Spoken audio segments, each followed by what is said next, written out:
Welcome to the fall seminar.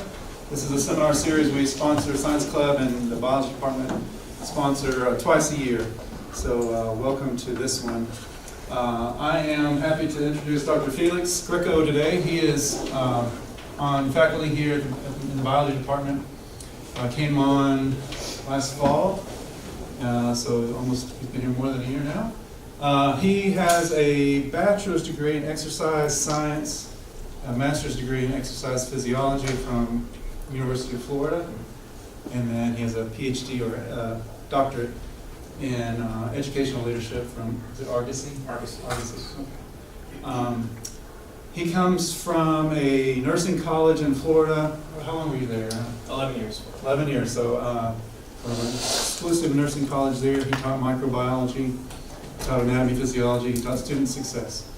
So he's going to share some information, primarily I assume what he did there, with some success for our nursing program and candidates that are interested in that program. Okay. So 45 minutes or so, and then we'll have some time for questions. Please silence your devices, and we'll get going. Thank you. All right, well, thank you all for coming. It's a pleasure to be able to share my research. The research that I do is so niche that I don't get the opportunity to talk about it a whole lot. So for the students that are here, just so you understand, I'm not a part of the Temple College Nursing College. So just in case you saw the flyer and you thought this is like a recruiting type of thing or a Q&A, I'm not associated with Temple College, and the results that I'll be showing are not related to Temple College. They're related to a different facility that I was studying. So let me first address what may be a bit bizarre. This is the biology department, science club, and you've got a biologist here talking about nursing. So let's first address that. I want to tell you a bit about myself and maybe legitimize why I am someone who can talk about this type of thing. I was an A&P instructor at a nursing college for about 11 years. I know you didn't come here for my personal resume. I just want to set the stage here for where I'm coming from. I've primarily, for my whole career, since I was 22 years old, I was teaching anatomy and physiology. It started as a teaching assistant, so as these things go, I didn't think that it was going to be my career for the rest of my life, but you never know, right? So I started teaching anatomy and physiology. I was adjunct, I was a teaching assistant. It became a full-time profession. And for the most part, all the students that I was teaching were always some type of pre-nursing. They always constituted the majority of the students that I had.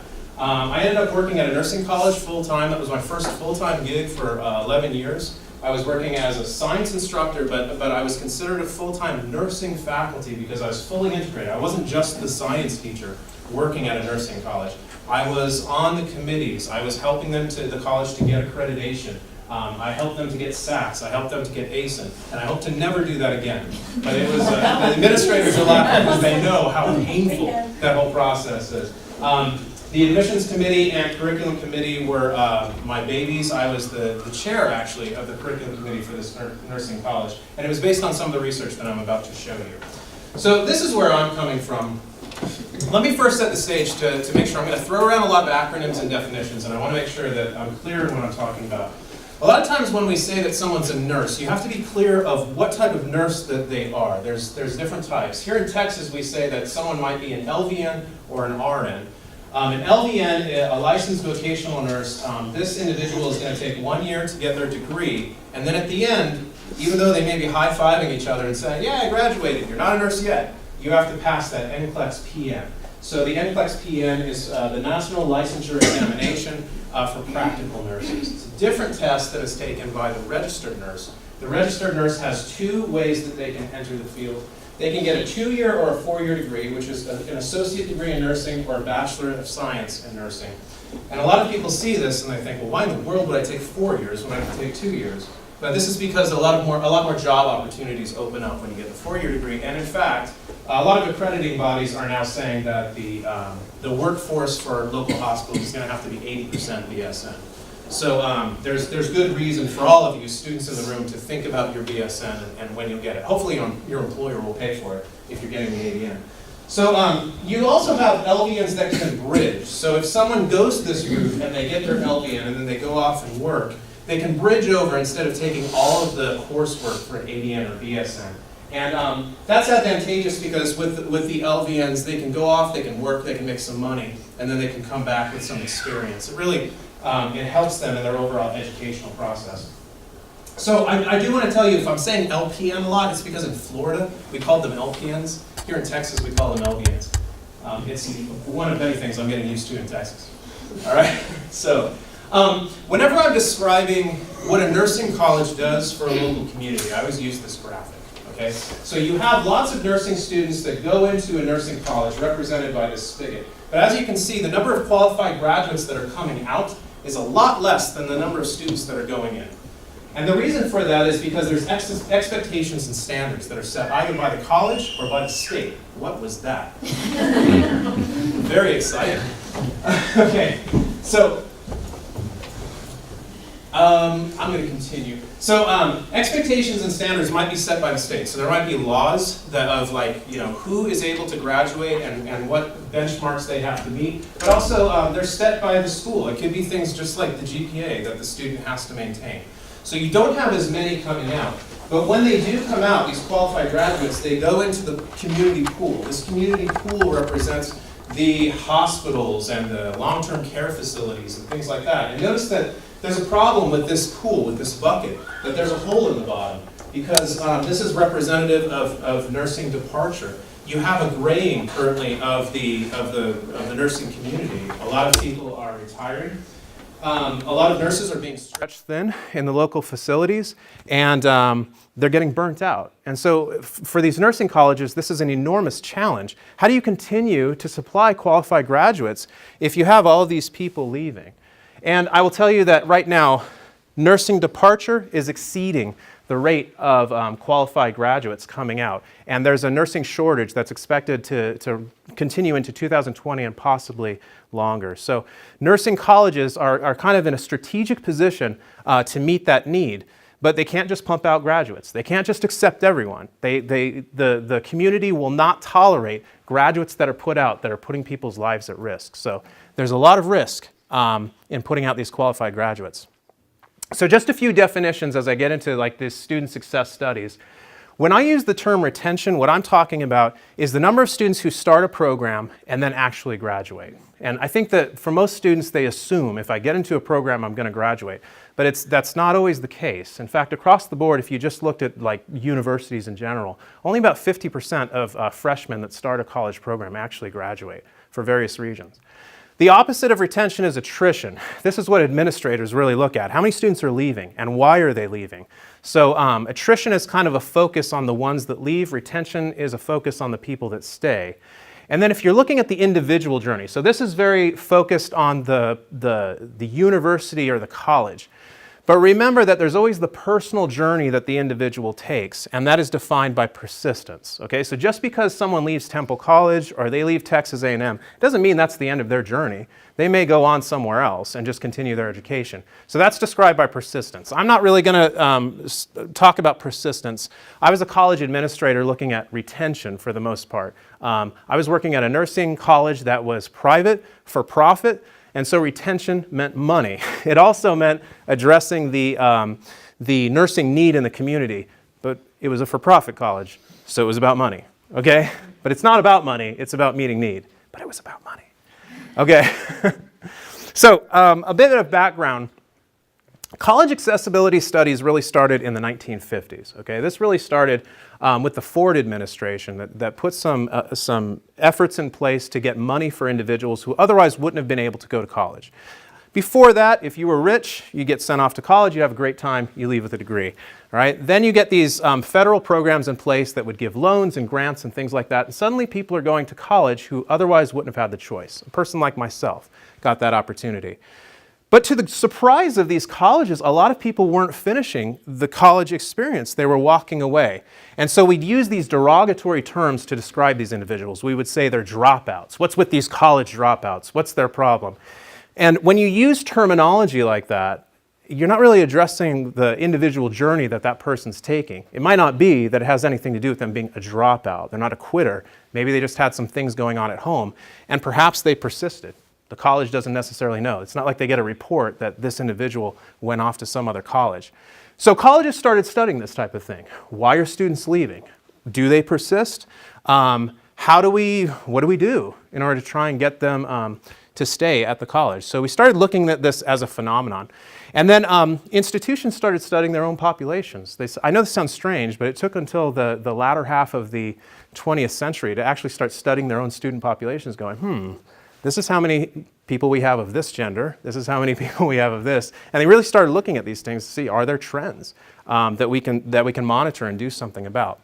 Well, once you've done that, and once you understand your population, and once you understand who's probably going to be successful and who's probably not, you have a much better idea then on the front end to ask the question, who is it that we should be letting in the first place? Because the onus is on the college, not the student. Students should just be aggressive and want things, right? And fight for them. But the onus is on the college to make the responsible decision about who gets in. Okay? If the college knows that someone's not going to be successful, they shouldn't let them in.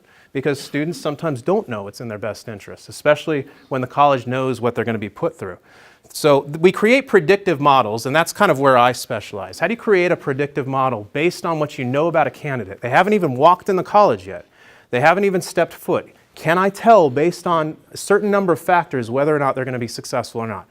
Just to be transparent, the answer is yes, but it's hard. All right? So here was the need for this study. The need for this study is that, of course, as I addressed, there's a nursing shortage that we're predicting is probably going to go past 2020. It's not quite being addressed. Every college, for accountability purposes, has to address their own student attrition. You can't just allow students to be coming in and then walking away without degrees. It's not responsible. It's not the role of a college like Temple College. Our job is to be helping students out. They should be walking away with degrees. So we have to be responsible and look inward to see why those things aren't happening.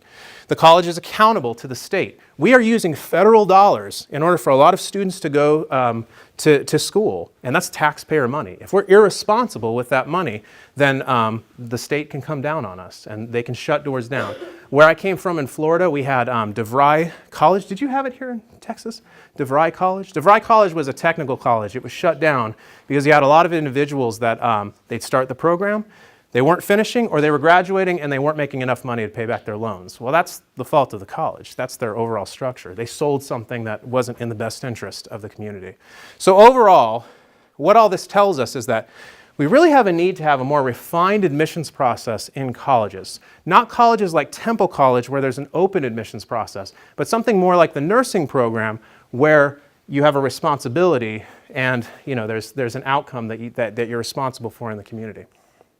So the purpose of this study was to identify which pre-admission factors most accurately predict a student's ability to graduate from a 2-year nursing college. So I was this was a matter of convenience. I was working at a 2-year college, and so I was able to study these 2-year students. All right, the research questions that I was asking is, do pre-admission factors reliably predict a student's ability to graduate? That's the first question. Like, I don't even know that they do. Okay, let's just put that out there. But if they do, which pre-admission factors reliably predict it, and then possibly which combinations of factors, okay? So do we look at is it enough to just look at one factor, or do you have to combine two in order to get an overall picture of a student's ability to succeed? So this is what I was asking. Whoops.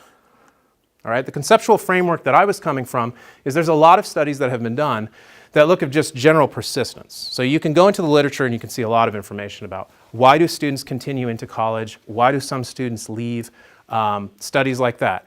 We also know that 2-year student populations are different than 4-year populations. There's a whole different set of factors for 2-year students. So at 4-year institutions, you're dealing with mostly younger students. Money's not necessarily a problem. A lot of them live on campus, whereas at a 2-year institution like Temple College, you have a lot of commuters, you have a lot of people who are parents, they're married, they're a bit older. It's just a different set of life issues that they deal with. So it makes for different issues that they have with success. And then also, when you're looking at nursing students are a whole other beast. There's a whole other set of circumstances. When nursing students, they may start out not doing so great, and then you put them in scrubs as a student nurse, and then suddenly their eyes just open up. It's like an epiphany, like, oh, I'm here to help human beings. I care now. I didn't care before when I was in your room, Dr. Greco, but now that I'm doing clinicals, this matters. So my study kind of lies in where all of these areas intersect. That's where I'm coming from, all right? So when we look at the literature and we're analyzing the background of what I'm doing, really most people will be familiar, if you're familiar with retention, Tinto always comes up. Tinto was one of the first researchers who was really publishing a lot of information about why are students leaving college. All right, and he really focused a lot of attention on the first year. There's something about the first year of college that, like, if you can't integrate into the college space, then you're probably going to leave within the first year. So Tinto and Bean were these prolific researchers in the area. And then later we had like factors that predict success are specific to student populations. So in other words, you can't necessarily just look at generic college students. You have to be specific. Am I looking at 4-year students? Am I looking at 2-year students? Is it a for-profit institution? Is it community college? It differs, so you have to be very specific in the college that you're looking at. But unfortunately, there's a dearth of information. I love that word, the dearth. There's a dearth of information regarding which factors actually predict 2-year nursing colleges. So this is where I fall in.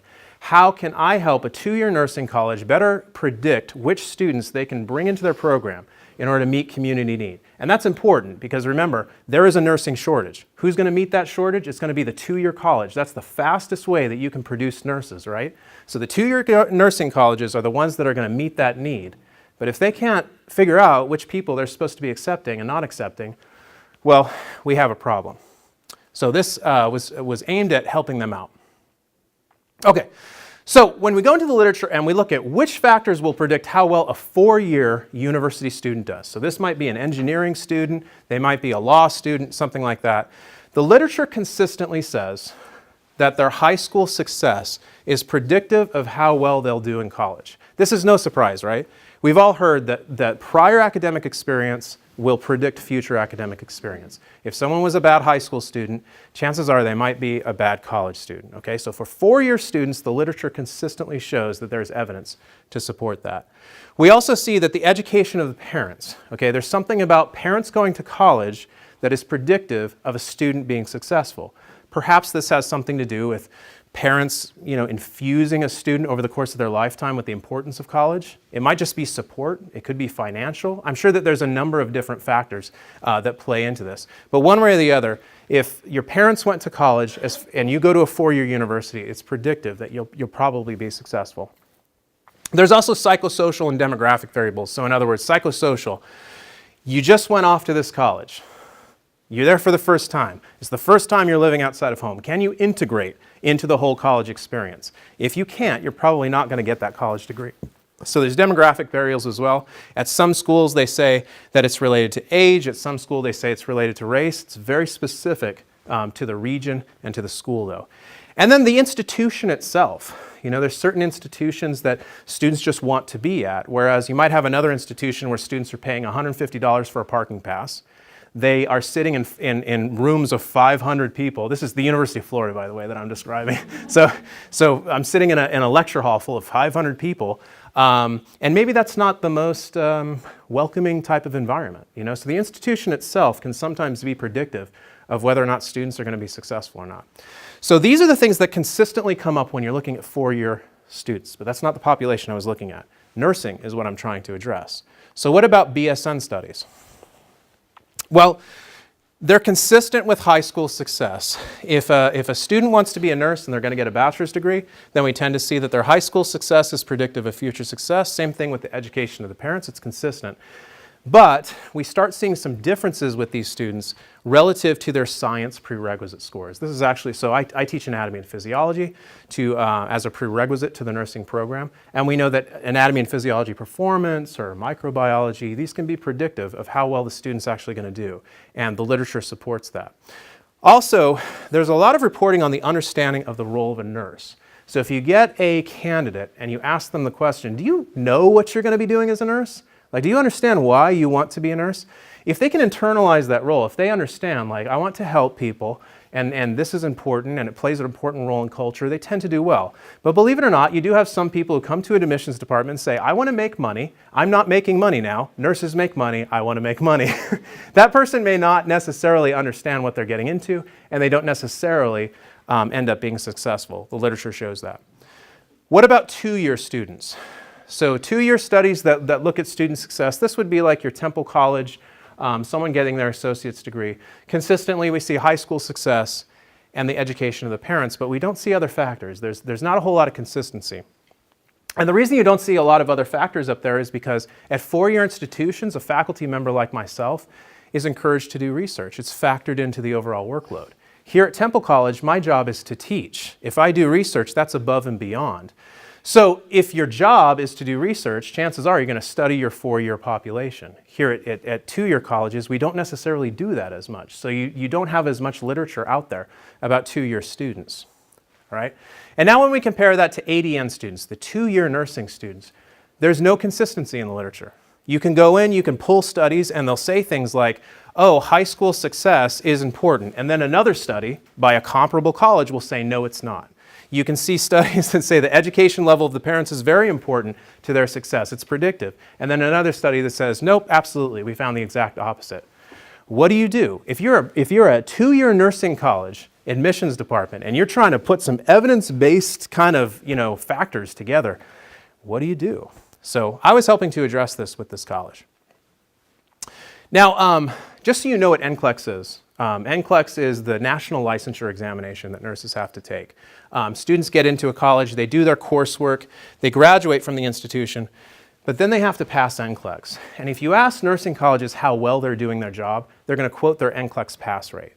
And I did not use NCLEX pass rates in this study, and I want to address this specifically. And the reason, so they're reported by nursing colleges and compared. You can go online and you can find this information. So like if you're shopping around, which nursing college do I want to go to? You can just get that information. Here's their pass rate. They're used as an indication of overall college success. So these administrators, they like to quote these numbers, like we're at 98%. That's great. That's what my college did. We were at 98%, and all the faculty had to high five each other. But what that doesn't tell you is how many students actually graduated. That's what it fails to address. So you don't know. Maybe only a quarter of their students made it to graduation rate, right? If only 25% made it to graduation day and took the NCLEX, is it a successful college? It's arguable, right? So I didn't use NCLEX as a measure of success. And the reason I'm bringing that up is because a lot of times when I'm speaking to nursing colleges, that's what they want to hear. They want to hear, how does NCLEX factor in? So I just want to address why I'm not using that to predict success. Okay, so here's my study. I want to predict which students are going to fall into two categories: students that graduate or students that don't graduate. Very simple, right? And I'm going to use all these different dimensions that I've pulled from the literature. I'm going to look at things like their high school GPA, okay? But high school GPA can be deceiving, okay? At one school saying that you have a 3.5 may be a lot different than a 3.5 at another school. So I'm going to compare that against their rank. And if you've never seen high school transcripts, when you graduate high school, you're given a rank out of 100. The valedictorian is number 100. The person who graduated but at the bottom of the class is number 1. So the rank kind of puts the GPA in perspective. I also was interested to see if a student got a GED versus a diploma.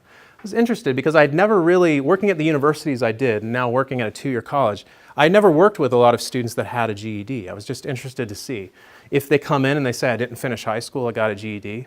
Does that mean they're going to graduate college? I don't know. Their LVN GPA, and then any pre-nursing GPA. So if they were doing prerequisites, like if they did their English class and history and all those prerequisites they have to take, I was looking at that GPA to be predictive. I also wanted to look at their entrance examination. At the school that I was doing this study at, they used a test called the PACS examination. It's different than what's used here at Temple, but it's the same type of product. What you're doing is you're just bringing the student in and you're assessing what is their overall science understanding, English understanding, and math understanding, and then you get a combined score. Is this even predictive? We're using this test, we're investing a bunch of money, does it even work? That's the question that I wanted to ask. And then also just demographic information. How many years were you out of school? These were bridge students, so I was asking the question, you got your LVN degree, were you out of school for 1 year, out of school for 10 years? Does that factor in? And I did that because a lot of older students always come up to me at the beginning of class, like, I'm not gonna do very well, I've been out of school for 20 years. Not necessarily, all right? Marital status, married versus single. Do they have children? I coded their ethnicity, and then also I factored in their age, all right? The methodology that I'm using, the statistics that I was going to use to analyze this, I use logistics regression. This is an advanced statistics technique that I was very excited about, the math nerd in me. What this study does, what logistic regression does is you're predicting whether or not the factors are going to allow people to fall into categories. It's the appropriate statistical method for this type of study that I was doing. Okay, so I'm going to show you the results now, okay? So what I want you to do is look at this screen, and I want you to just make a prediction. Just choose one. Which of these factors, if you were a nursing student, which of these factors do you think is the most predictive of your ability to graduate? Do you have one in your mind? Dr. Laughlin, what's your guess? If you had to just pick one, what would you choose? Put you on the spot.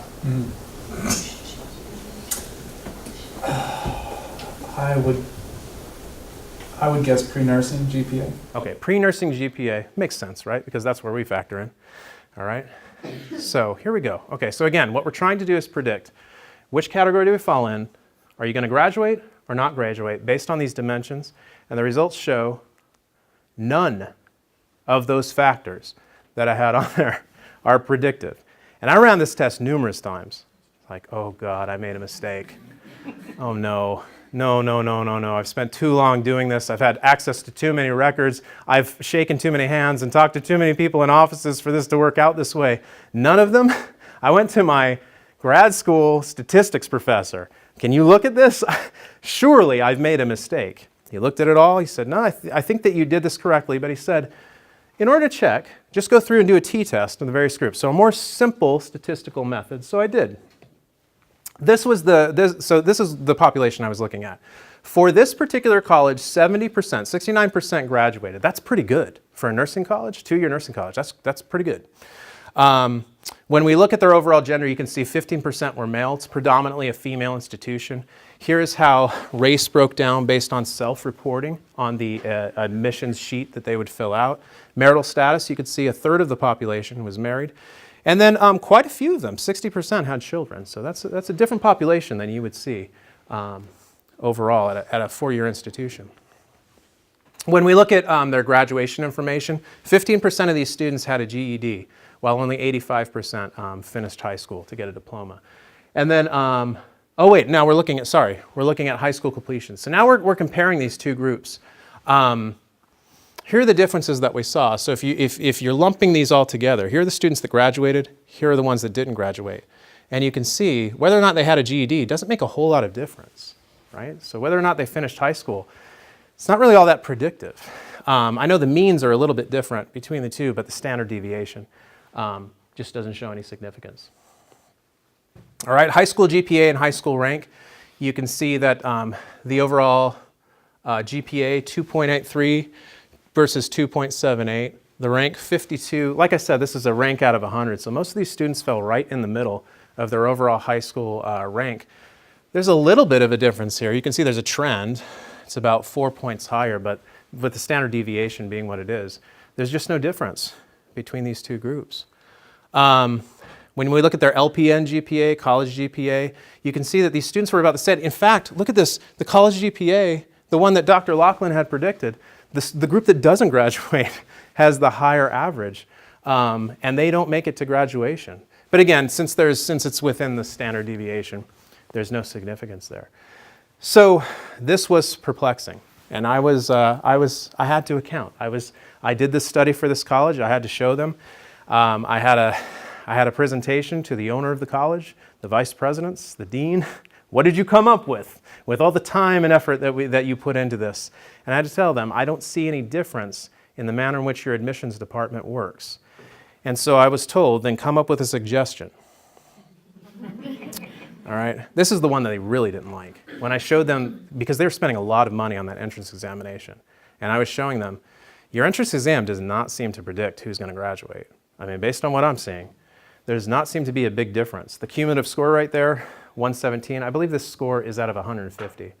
So 117 versus 113, and you're putting a lot of weight on that. Like, in fact, the admissions department, they wouldn't even open the file. They look at your GPA and they look at the entrance examination score, and if it wasn't a certain threshold, they wouldn't even open the file to see if the student should be let in. And then I show this study, like, this test doesn't seem to predict that. Sorry, you've spent a lot of money. So the conclusion that I told them is that demographic information, the previous academic performance, that PACS examination that they were using, it doesn't predict those students' ability to succeed. So of course they said, okay, then what are we going to do about that? Because we need, like, in a very stern voice, okay. Well, my recommendations were, let's first go back and relook at the literature that was reviewed to put this study together in the first place. And what I found was that a lot of times, for all those studies that I quoted, when they were talking about student success, they were really just talking about first-year success, not necessarily whether they graduated or took NCLEX. Is that necessarily what a college cares about, just retaining them in the first year? I don't think so, but I think those studies were done as a matter of convenience. NCLEX success was also one of the major indications of whether or not students were successful. But like I said, only students that graduate take NCLEX. There's a whole population that departs the college that you know nothing about. And as far as graduation, there's no predictive variables identified. I did not see studies that were done defining success the same way that I was defining it. And it was based on how this college defined its own success. So if you're not familiar with the overall ADM program curriculum, usually the way that it works is you have some general education credits that are done. They take their nursing courses. And then at some point at the end, they do NCLEX prep and professional development, like leadership courses and stuff like that. The college that I was working at was doing gen eds at the same time as nursing courses. So they'd already been allowed into the program. So in the general education, this is when they're taking their English and math and science and things like that. Then in the middle, that's when they're taking things like pharmacology, the true nursing courses, the ones that would begin NUR or something. And then at the very end, this is when you're getting them ready. By this point, you probably know who's going to graduate and who's going to be successful. Well, what I found in looking through the literature and re-examining it was that most studies were only looking at that first year. They're defining success based on just math and science. The student hasn't even made it into the nursing courses yet, and yet they're defining that as where the student is successful. So there's kind of an overall flaw in how these studies are done. That's kind of the take-home message. So my overall recommendations to this college were, number one, we need to look at the curriculum. The curriculum here might be flawed. The manner in which we're teaching and how students are making it to graduation day, what if they're not making it to graduation day because they're learning a lot, but just because you have a flawed curriculum and the ones that are able to, wiggle their way around it are making it? I mean, I was open to anything.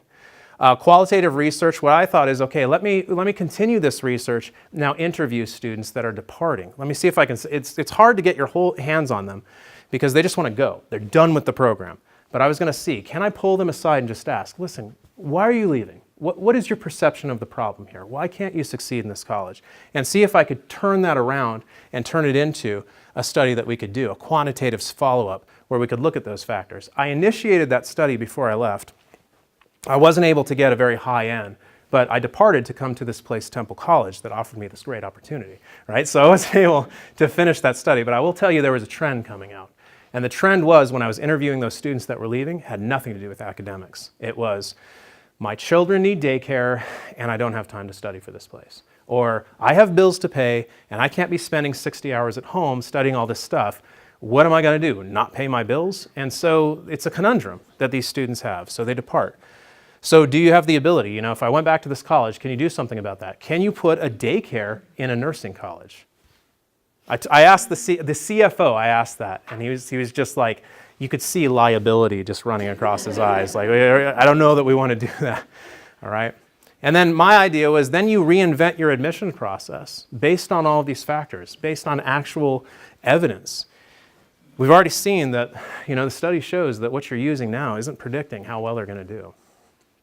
All right, overall, what we want to do, the relevance of doing a study like this is, unfortunately, I hate to I guess, being on the admissions committee, admitting this, is that a lot of times the admissions committee tends to be very subjective. There was one day where you'd have a certain group of people in the room, they flip open these files, they judge the candidates, and then the very next week, there's different people in there using a completely different set of criteria, right? I remember there was an admissions representative who would open files, horrible GPA, horrible entrance examination scores. Every administrator in the room is saying, no, no, no. And then this one admissions rep is saying, she's just got gumption.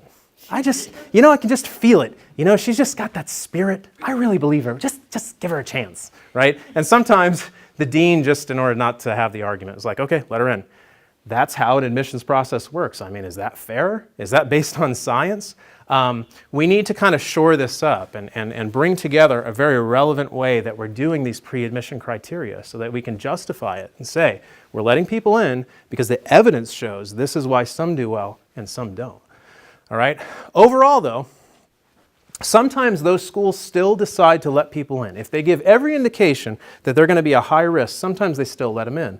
It's not going to happen at a school like Temple College, I don't think, because there's a high candidate pool to draw from and you can be very selective. But let's say that you were a for-profit institution. And I will tell you that the business model where I came from was we will never have a waiting list. We will take anyone. And if we get lots of students, we'll buy another building and we'll hire new instructors, but we're going to make money. That's what we're going to do. This is the world that I came from, right? So what I was telling them is if that's your model, if you're going to take those students, then you're accepting the risk. So if you predict that they're going to be unsuccessful, you have the option of denying them entry. But if you don't, then you must somehow address that risk early. You have to target which students are not going to make it to graduation day or predicted not to, and then strategically intervene. Do something. Pull them aside and say, you've been selected for this tutoring program. Congratulations. And usually they actually did something like that, and the students were pretty cool about that. They knew that the college wanted to help. And overall, that's what we're trying to do is we go through the college admissions process. You do some type of support or remedial learning so that then they can get their foundational learning experience and graduate. So you can kind of, if you can target them early, if you can refine this process of targeting them, you have a higher success rate because you've targeted who is probably not going to graduate. All right, there were some limits to this study. Some of the limits were during the process of doing this study, they were getting accreditation. As they're getting accreditation, some of the policies, some of the procedures of the college were changing. There was a lot of instructor turnover. The literature shows that if there's instructor turnover at an institution, that the student success rates will be lower. And this college certainly had a high amount of instructor turnover. Another limit of this study is that, I can't emphasize enough, I was looking at a 2-year nursing college in Florida. It's a very specific population. Maybe everything that I'd studied would be completely different if I studied a college like Temple College. Who knows? All right? So with that, do you have any questions for me? Yes, sir. Since one of your factors was LPN GPA, were the bulk of the students in your study already LPNs coming into the bridge? They were. Let me go back to that. So, Because that's a different population altogether again. yeah, so the population that I was studying was both 2-year students as well as bridge students. And because the 2-year program was so new, I had to throw out all those students. So this is 100% bridge students. And bridge programs, I don't know if this is true across different states, but bridge programs seem to be the major kind of the funneling. They produce the most RNs, more so than 2-year degree programs where I was at. I don't know why that was, but bridge programs were kind of, if a school was going to open up and compete with us, it was going to be a bridge program. So there must have been a need in that particular population. So I'm assuming you haven't gotten to the point where you've tested that you've put in some non-academic supports to help along the way. This college had a single student support representative to work with 500 students. That person was expected to be both a tutor, a social worker, a ear to people who wanted to sound off, and that person was just completely overwhelmed. So I felt like if I started studying just that one person, it wouldn't be like, I've seen what Temple College does as far as helping students out, and it's above and beyond what I'm familiar with. So I think that would make a major difference, but I just didn't have access to it. So have you looked at anything that says, okay, we've put some supports in place, we now have more graduating, okay? And we're going to go back to that nasty NCLEX again and say, okay, we've got more graduating. Did the NCLEX score change? With more graduating because we put more through to success in graduation piece. I think that's the next logical step, is to find a college like Temple College that has those devices in place, and to study if they're effective. You know, I think that's the first thing you have to ask. Are they effective? Is that the reason that those students made it to graduation? And if so, what is the perception of the student? Things like that. I'd love to do that study. Have you looked at the age of their science courses compared to when they come into nursing school? Because that is a big issue that we do look at. Let's see. I don't know if I have it listed here. It was a factor that I looked at. I looked at number of years out of college and then their overall GPA. But as a combination of factors, the regression analysis is supposed to do, it separates each of them and then it combines both of them to see if the combination or the separated two will make a difference. But in this particular study, I didn't see a difference. I'll tell you that working there, I saw students that had been out of college for 25 years who bridged over and top of the class, and then others, same kind of demographic variables, same type of student, and yet were unable to be successful, citing the number of years that they were out of school as the reason they couldn't be successful. So in this particular study, I didn't see that.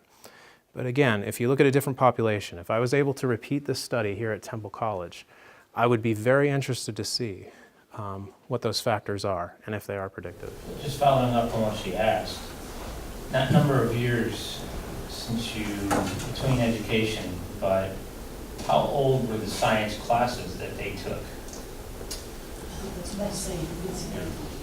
Yeah, but they may come back later and then take science classes when they first come back. He said he only had years out of college. Yeah. I actually have a student in mind right now who took A&P from me a dozen years ago, worked as an LPN, and came back and was just this past summer and spring took A&P again. Kind of to Mark's point, he's been in practice as an LPN for a decade and came back and now has a brand new fresh A&P grade and is in the bridge program right now, I think. And that's because we require it. And that's why I'm looking at that. I don't know, does it make a difference? Some schools say A&Ps have to be within, most schools say they have to be within 5 years. We say 10 years. So we do give a little more time, but that person with 12 years, could they be just as successful as someone who's had it within 10 years? And that's, In this study, it didn't make a difference. But that was, yeah, it could be. Now, another thing to remember about my study is there was an admissions department. There's a lot of students that were turned away. I don't know if those students would have been successful or not successful. They had these policies in place. One day they'd say it's 5 years, the A&P credit has to be. One day they'd say it's 6 years because you got a new dean or because you got a new director of the nursing program. So the policies keep changing. And so it would be kind of inconsistent. But at least for, just pulling the numbers out and comparing them versus their ability to succeed, I didn't see that it made a difference. And my personal experience with students was that a lot of times a student who was out of school for 30 years could be successful and another one who was out of school for 30 years wouldn't be. And that didn't seem to be the reason they were failing. It was some other factor. Yes, sir. How much thought have you given to continuing the study here with our current students? That's what I want to do. That's why I invited our nursing administrators here. I wanted them to see what I'd come up with and maybe we could initiate a dialogue. But that's really what I'd like to do. Particularly, it's an interesting population, just the way that Temple College supplies nurses to the local hospitals, and you don't have for-profit institutions that are trying to compete with the overall pool. It's an interesting population that I'd like to study. There's a question in the back. Yes, sir. As far as applying to the program, I was a pretty wild kid, and I was wondering where criminal background history comes into play and how that affects. Well, I've got two answers for you. I'm not cutting you off, am I? Did you? Okay. The first thing is you want to be as transparent as possible when you're applying to this program because these nursing programs have to answer to the state. And so if there is something in a criminal background that does not align with the overall state regulations that they have to go by, I saw numerous students that were kicked out in the middle of the program because it was found out later that there was an abuse charge and there was a zero tolerance policy in Florida for abuse. As far as everything else, it kind of depends on what it was, whether there was a conviction or something like that. But I think I guess my recommendation to any student that's applying to a nursing program is just be very honest. Just say, I was young, I did certain things. I am not that same person. The people that are evaluating you, they're human beings too, and they've made mistakes. They're not perfect by any means. So when they read that acknowledgement, they pick up on the maturity that's there, and it helps. And a lot of times if you can just get in person and you can tell them, hey, listen, I was young, I was dumb, I certainly have had that conversation. Yes, sir. So in the past, when these admission committees form and they come up with criteria, are they just arbitrary, or is there some studies that they're following to say it's A&P every 10 years or 5 years? I mean, it just seems, and you mentioned that depending on the dean that comes in, things change, so. I can only speak to the experience that I had. I think the administrators here will probably give you a different answer, but at this particular school, the way that it was operating, we could not retain a nursing director or a dean for longer than a year. Every time that we got a new dean, they would come in and they would say, well, at my last school, the GPA needed to be 3.4. So I think the GPA should come up. They didn't know anything about the candidate pool. They didn't know anything about the success rate or the attrition rate or anything like that. It was just, this is the way that I'm accustomed to doing things, so this is how we're going to do it here. It was a lot of that. I was always shocked as a scientist, who is taught from the beginning that everything is based on evidence. I was always shocked at the number of decisions that were made like, well, I just think, I think we should do a writing test. Because from what I've seen, students who aren't successful, they just can't write. Do you have evidence, or is that just anecdotal? It was anecdotal, but that person, if that person is in a position of authority, what can you really say? Give your strong recommendation and then, okay. So it was a lot of that. It's embarrassing to admit that, but at least this is why I was doing that study, to see if I could shore it up and kind of give them some data, like here's something to think about. But I would be interested to hear from the left side of the room. Well, I can tell you that our admission criteria, we have studied what other schools are doing. We've looked at state board and what they recommend for admissions. And so it's not arbitrary. It's not just because I came in and said, ooh, I want to change the criteria. We are looking at what is state across the nation, what are standards. And so we try to go with that, although not all the standards are going to fit us.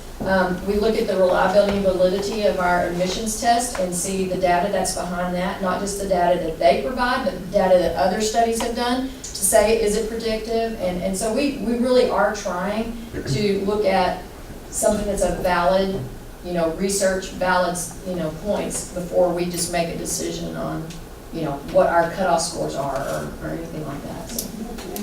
And I wonder if one of those big differences is because I was doing this study at a private institution. So in addition to the accountability that you have, they also had to answer to how much profit can we derive from all of this. And I think sometimes that drove decisions. So Jason, sometimes when we were in the red, I noticed that the GPA qualifications for a candidate would drop.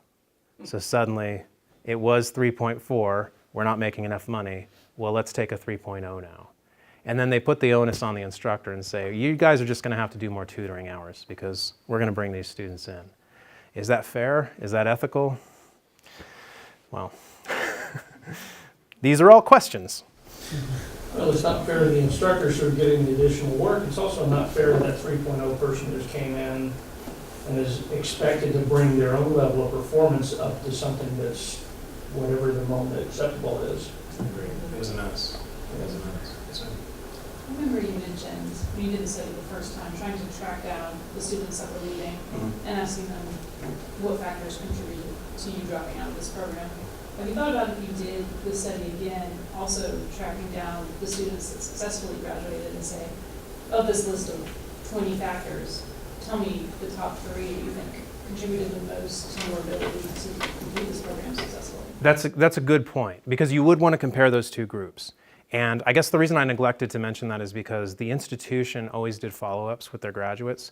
Most nursing colleges have to do placement information, so you have to know, we graduated this many students, where are they working, what field are they working in, and so you would just continue to get that information. So that was readily accessible to me.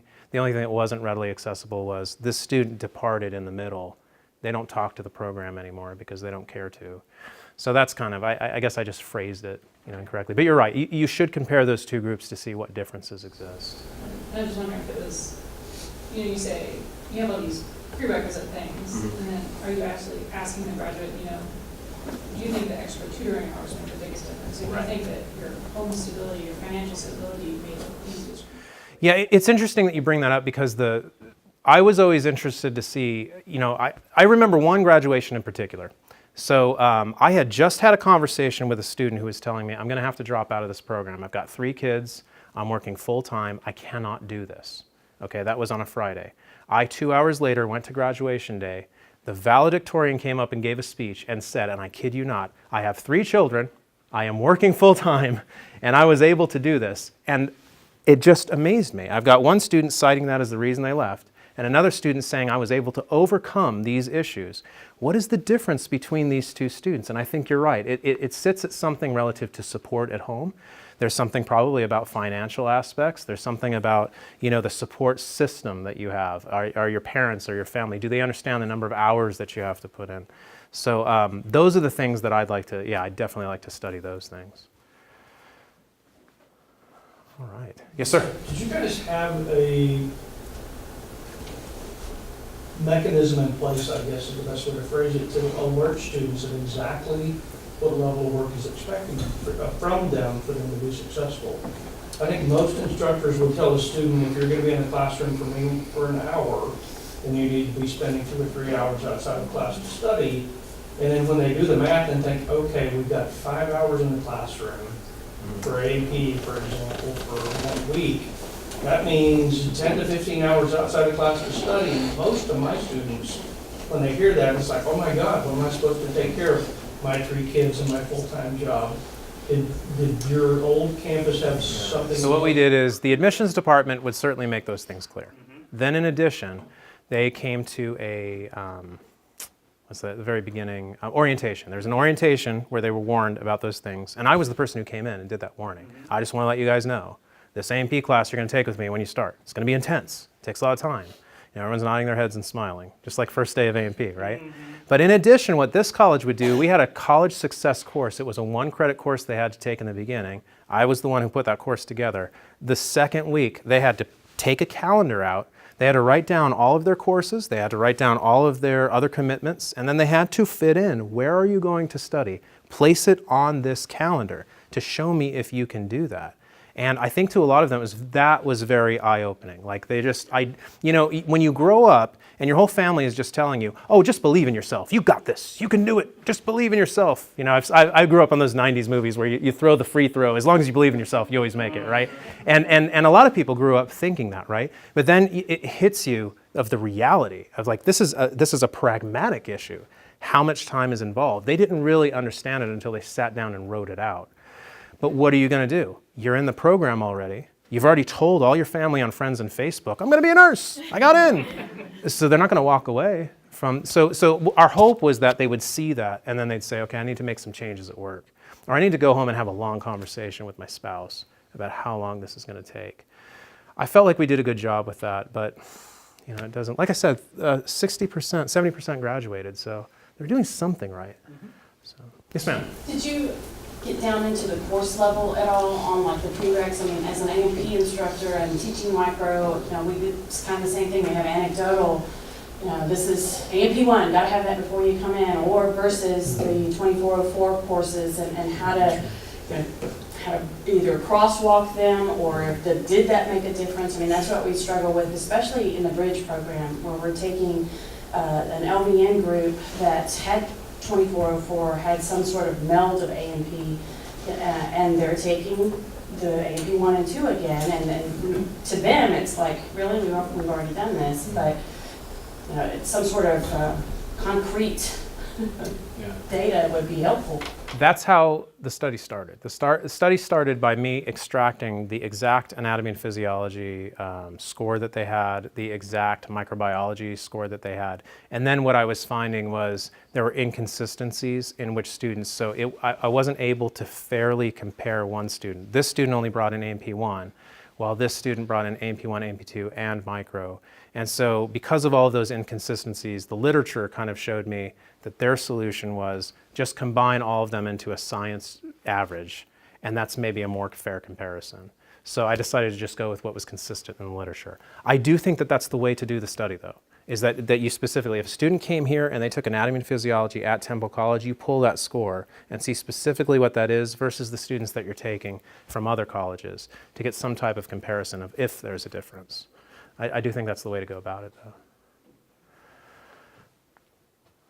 Well, what more can I do for you? It's just like my classes. There's always that natural point that you reach where everyone's just like, my watch is telling me that you're done. It was a pleasure to come here and share with you, and hopefully I'll be able to chat with you all some more. Otherwise, thank you very much.